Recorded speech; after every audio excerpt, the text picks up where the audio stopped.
Hi, and welcome to A to Z. It's affiliate education with me, Ann Paris, and Lindsay Kometz. so I'm the A and she's the Z. And today, this is the second part of a two-part series, although really you can watch them in either order. They don't build on each other. It's just all good information. So today we've got the continuation of 10 things we wish we'd known about affiliate marketing when we started blogging. Yes. So we're actually kind of starting with a little bit of a hot button. And so number 6 is that when you are being recruited or when you're in an affiliate program, to not ask for free stuff. It sounds mean. It sounds mean. Like, how can I review something I've never used, Anne? Well, you're not necessarily reviewing it. You can tell people about about the product just from your own perusal of the site. You can tell them the good and the bad things about it, or the features. Let's say you can say the features. But we encourage affiliates to purchase through their own links, which is allowed in all of our programs. You can purchase through your own links, use any current deals, any current coupons, and that way you can talk about the whole customer experience, because it's different if you order something than if I send you something. And sometimes I could send you an awesome product and you'd love it, and you wouldn't know that it's a tricky ordering system, or that you're going to get rebilled, and I might not know that because Or that it took 6 months to get to you. yeah. So now you're recommending a product that you got for free, but you don't know that the distribution's terrible. So if you're going to truly do a review, then you got to have some skin in the game. And so that's tough. It's tough to say, oh, you got to buy it yourself. Hell, welcome to our affiliate program. Get out your checkbook. But there are a couple ways. One, you can learn about the product through their site, tell your audience about the good and the bad. 2, you can buy through your own links. And 3, while don't ask me for free stuff, sometimes I might have free stuff, and I'll let you know. I think, And yes, it goes back to the whole thing about the relationship and staying in touch. And when you are active in a program, see, we're able to go back to the client or to the brand and say, we have these really amazing content creators that are already talking about you. What else can we do for them? And so when you already have great content, when you're willing to put content out, or when you've ordered or whatever, it also gives us an opportunity to do more, to feature you more. yeah, and think about it this way. When you certainly, if you're a blogger, you get emails offering you free stuff all the time, and sometimes it's even with an affiliate program. An affiliate program will off the bat say, join our program, we'll send you a sample. That's great. They're set up that way to do that. Most of our programs aren't, for a couple of different reasons. Either a very high price point, that's usually it, or the client is not budgeting for us in that way. When you're sent just free product and you don't have to do anything for it, that is probably from PR. We are not PR. We're not funded like PR. That's the difference. That's the difference. So you got to understand, this is performance marketing, and we reward performance, and I mean, with money. So I was going to say, which is actually a huge benefit that we're going to talk about in just a few minutes. We keep getting ahead of ourselves. And number 7 is actually a great segue into this one. And it's something that I wish I had known as a blogger, is that you can actually ask for a higher commission than what you may originally be pitched for.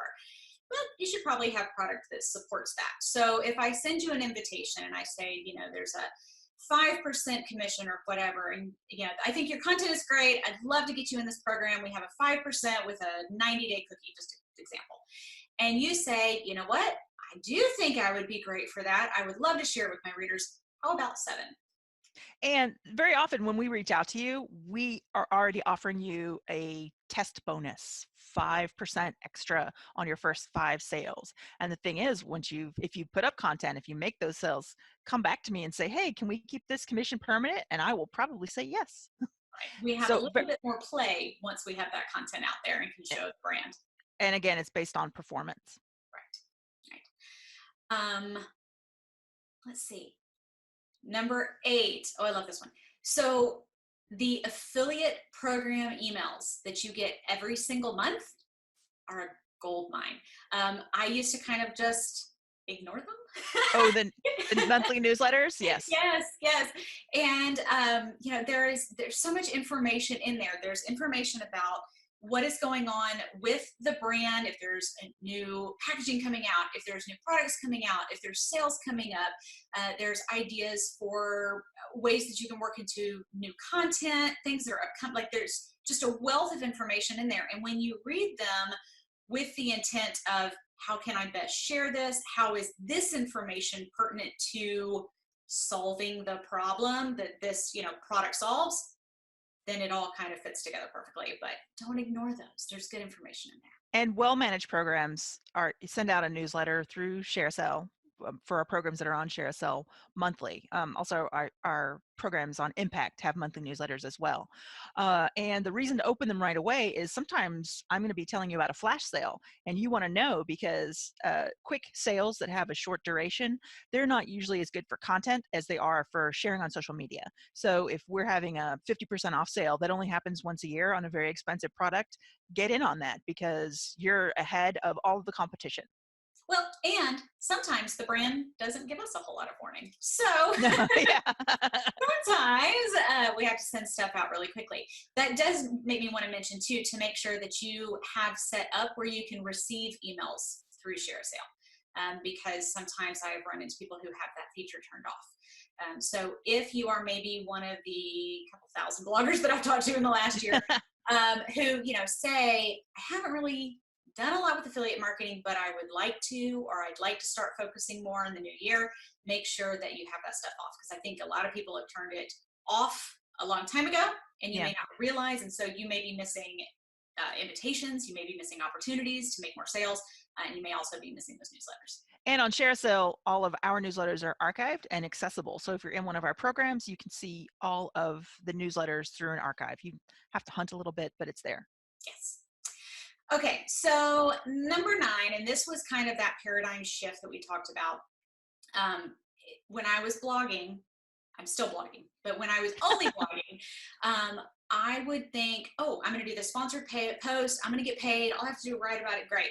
And I would get paid that one time.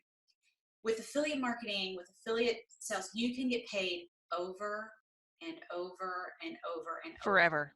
Forever. I wish so much. And what is kind of comical is still to this day, traffic or blog posts from years and years and years ago are still making me money. If I had accepted $200, $600, $800 for that one post, I would have actually really sold myself short because it is making me money every single month over and over and over again. And again, you don't have to act excited about a new yogurt. You can write about just the things you want to write about. And Lindsay and I were looking at our old content that we make money on through affiliate links, and we were finding posts from 2017 and 2018 where we've made hundreds, if not thousands of dollars off of one post over time. Definitely, I've got a couple of posts that have paid me thousands of dollars over the course of several years. Right. Well, and something else too, I remember when I was a little blogger, I didn't get chosen for a lot of campaigns. And so, it also was kind of defeating, but I wouldn't get paid at all. And it never, for whatever reason, never occurred to me, wait a minute, you don't have to be chosen, selected, all those many things for an affiliate, program like you do a sponsored post. You can write about it and start earning immediately, without that whole process. So that was something it's nice. that I've done. With affiliate marketing, that first choice is yours. Certainly, we're going to be vetting your site, but for most content sites, so we're talking to bloggers now. So if you've got a great, solid content site, you're in, baby. You're exactly what we're looking for. Right. But there's, all of us have had that time where you get an invitation to a sponsored campaign.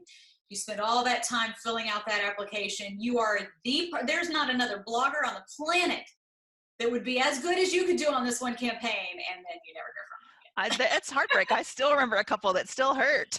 They do. They haunt me. I'm like, well, how did you not choose me? I was absolutely perfect. Yep. So, it's one of those things. You don't have to worry about that. You don't have to do anything of that. The beauty of affiliate marketing is you're in the driver's seat. You're in the driver's seat, which leads me into number 10, which is, I think, I've said that about all of them, but I think one of the best is that you don't have to have huge numbers to make a huge affiliate income. It's true. And so don't go into this thinking, oh my God, I'm going to make $1 million this year. If you're a blogger, if you're a lifestyle blogger, content blogger, think of it like a snowstorm. First, you're going to make little pennies. There's going to be like a little amount of pennies. But then over time, as you create more and more content, multiple posts will bring in you multiple pennies and dollars, and that can stack up. So you also want to choose programs with care. I did this whole amazing post and put in a bunch of cute t-shirts and little games and stuff. And I worked so hard on it. It took me at least an hour, maybe two. And then I made sales and I was like, yes. And I made a quarter. Every time I sold a t-shirt, I made a whole quarter. You're going to have to drive so much traffic for that.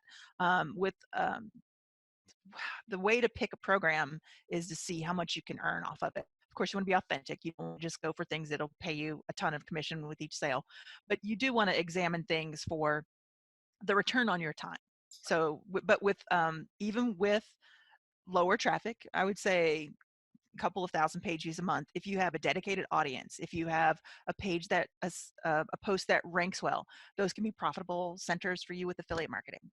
If you have a Well, small email list, sometimes those can do really well proportional to the size of the email list. hugely, which is what we touched base on earlier.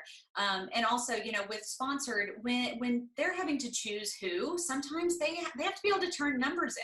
So, they may not even be able to look at your account. You may have the best pictures and the best writing and the best everything, but if you don't have 30,000 Facebook fans, you're not even eligible for that sponsored campaign. And that's one thing that you don't have to worry about with affiliate marketing, because again, if you've got content, if you've got, whatever, we would love to have you. And like we talked about with the email, it's better to have 1,000 people that are engaged versus 100,000 that are not. Yep. And you can make money from that again and again and again. And the thing about working with us at Apogee is we're here to help you. I love solving problems, and so does Lindsay. We're always available to you. Contact us anytime. Reach out to us if you need help for programs to join. Uh, uh, not Amazon. And I can't say that I make money on Amazon. The point is, it's working directly with affiliate programs like what we manage at Apogee is the way to really build a new whole separate stream of income to where you're not as reliant upon those sponsored posts, which are drying up, which have so much more competition these days. It's still do those because that's great money. I still make money with sponsored posts. So does Lindsay. We make money with sponsored posts, Right. but it's, again, ooh, so excited about this new lice shampoo, which though, if you need it, you gotta have it. Having the right one is certainly important. But yes, like if I could really, like, out of all of the 10 things, if I could really go back, I would have thought of affiliate marketing as just another stream of income to work. It's not, it doesn't exclude anything else. It's not, something that you do instead of sponsored, it's something you do in addition to. We talk a lot in the blogosphere about having several streams of income. So if you're with an ad network, if you're doing sponsored content, if you're selling your own products, printables, t-shirts, whatever, affiliate marketing is just another stream of income. And it's one that, like all the others, you work on it, you build it. I love that snowstorm analogy because that's exactly how they all are. And have it as just another. Who was it that said 7 streams of income is the ultimate wealth or financial? Oh, I haven't heard that, but that's awesome, and I love it. Yep, it said that the way to financial freedom is 7 streams of income, and so think of affiliate marketing as just another one of those streams, and really work it. Yep, exactly. And I got another analogy in your content cake. Affiliate marketing is the frosting. So you can't come into this and be like, I'm gonna like just do this. I'm gonna make so much money. It takes time.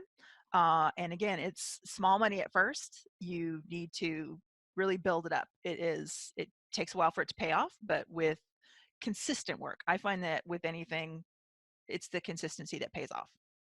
Yeah. So and it does sweeten the deal with your icing. Yeah, I want cake. See what I did there? All right. So it's over. You want me to recap our 10? Yes, recap the 10. Let's recap again. Okay.